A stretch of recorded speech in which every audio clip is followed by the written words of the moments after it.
Hey guys, welcome! So, it's another tarot forecast. It's Tuesday. I did miss last week and I apologize. But we are back on this week, and as you can see, there's been a change of scenery now, isn't there? We have other stuff around us that's here. I'm just doing a different space. So, the things behind me are now different as opposed to what you guys are normally used to. Anyway, so let's go ahead and get started with this week. This week is going to be a wonderful week. It's going to be marvelous. I really like the energy this week. A lot of really good stuff coming in. We just got done as far as there's a pagan holiday obviously that came up, and that was Lammas came up, and that just finished off yesterday. That was the first day of that. So it's all about the first harvest and the Great Mother kind of stepping in, the Queen Mother stepping in and taking control of the rest of the year as we enter the dark time of the year and the time when the light begins to now dissipate and fade more and more into the dark, and the days become shorter basically. So, this week, like I said, it's just really, like I said, I want to reiterate, it's really interesting to see the cards shifting and changing every week and then watching it as it unfolds with the seasons. And I apologize if I'm kind of like darting away. I have my notes in front of me, so I'm kind of like darting away and looking at them every so often. Anyway, so let's get started with this week. So the first thing I want to say is this week is going to be, like I said, a really great week. What I'm getting for this week a lot is a lot of things in regard. This is more of like a financial kind of physicality type week because there's a lot of coins and stuff in this reading for this week. So we're talking a lot about being grounded and about being focused, about being abundant and fruitful and successful.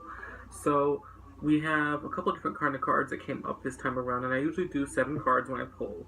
And the first card that came up in this spread was the Page of Wands. And so the Page of Wands is all about new ideas coming in and wanting to pursue these new things that you've got going on. You're not quite sure how to do it just yet. Again, being the page, you're a little bit young, and so the energy is a little bit different. But it will be coming up fairly soon for you. The next card. Oh, gosh. Um, the next card after that is the Knight of Cups. And the Knight of Cups, obviously being a water cup or being a water card, deals with a lot of the emotional stuff. And I like to see the Knight of Cups as kind of like the heart chaser, the one who goes after what his heart tells him to go after and tries to make it work for him. So he's really great. And so, again, it kind of has that same approach. If you try to approach your emotional stuff kind of head on, it can get a little bit rocky sometimes and make it a little bit difficult. But again, being the knight you are in that situation, it does mean that you do have the ability to be able to take that on and actually make it work for you. The next card after that is the Chariot. And the Chariot, again, in this, and I'll say this now, I guess, is the Chariot in this spread today for this week, kind of is the center point along with the next card as far as what this week is all about. And the Chariot in this situation is, again, about reining it in and taking these two things you've got going on that are kind of feel like they're two different things and they're kind of in opposition with each other, but they're not. You have to hold the reins and reel them in, and take two things and bring them together to make one new thing and focus that. So it's the understanding that it's not so much about having multiple things. Things aren't separate. These things are related and they're together and they need to be joined. And you are the one who's in charge, and you're going to be riding that chariot and making all this stuff happen. So it's really, really great for that. The card that's in the first part of the week. Now we're going to go to midweek and the last part of the week, and that gets into where we have the Great Mother stepping in with the Queen of Pentacles. So she is somebody who's very grounded and very knowledgeable and is abundant and represents abundance and fortune. She is the one who can actually get things done, taskmaster, as regard to seeing results and seeing it kind of unfold.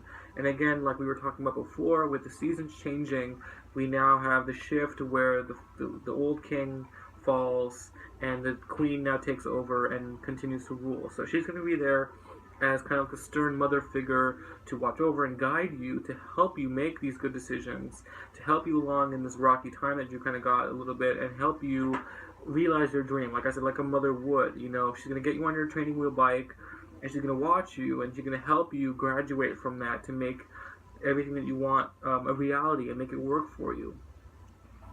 Now, the next card after that is the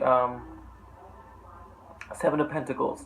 And I love the image, and I'll try to see if I can find it really quick as I'm talking in my deck, because in that one, the Seven of Pentacles, again, it's obviously about harvest and reaping the rewards of what you've worked for. And in my deck, it's such a great card. I love the images in my card. And I use the Shadowscapes Tarot. That's the tarot that I use in my readings when you call to get a reading. But in my deck, it's this beautiful woman. She's standing underneath a tree, and there's this luscious fruit that is just, oh, it's delicious. It looks so good, and it's like she's just got her little basket, and there's some fruit in it, and she takes some of the what's in there, and she plucking another one from the tree as a little baby dragon's kind of watching over. So I'll show you guys the card. That's the card right there. So you can see what I'm talking about. We have the woman standing there with her fruit, and then there's that wonderful tree, and then you see the dragon right up there on the corner, kind of watching everything. So again, it's all about harvest and reaping those rewards and being able to take those things.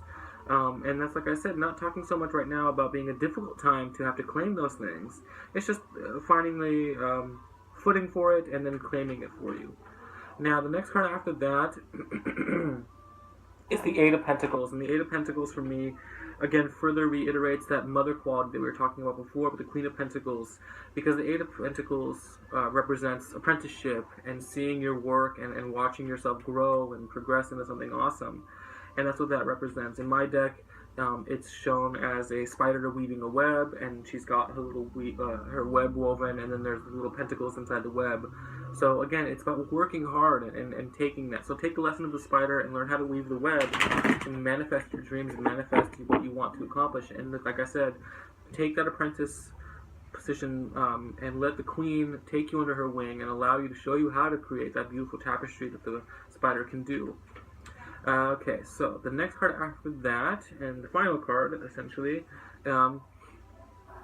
is the Page of Pentacles. Now, the Page of Pentacles in this thing is kind of an interesting one, and the image that kind of came to my mind when I first pulled this card was the image of a young boy or a young girl, what have you, kind of outside with a little lemonade stand, selling lemonade to make money. And then, so that image kind of came in mind, and I thought it was a little bit silly, but it's kind of fitting for the card, where the page dealing with money and finances, and being the young individual that kind of has that naive, dreamer quality to him, and is starting out, it's like his first adventure, let's try this out, and, and in my mind I see that, and then I see the queen standing kind of in the foreground, in the back, watching as her son, that she's now kind of been taught a little bit, watching him grow and watching him make effort and see what he can pull and see if he can, make this work for himself. Because again, he's got a lot of potential, and things start off small, but they will lead to good success.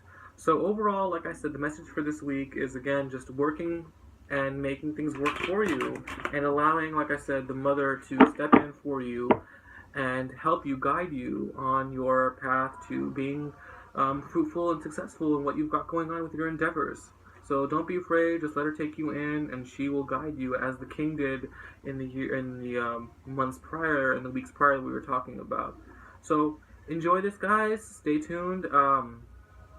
Be sure to check the links below for where to follow me on social media, as well as the blog post and the other social media stuff like on Twitter and Instagram. Be sure you follow me there, and be sure to like and share and subscribe to this video if you do, and leave comments, please. I would love to hear your feedback on all this stuff. And again, as always, if you like a reading for yourself, please give me a call. My number here is 818-985-2010.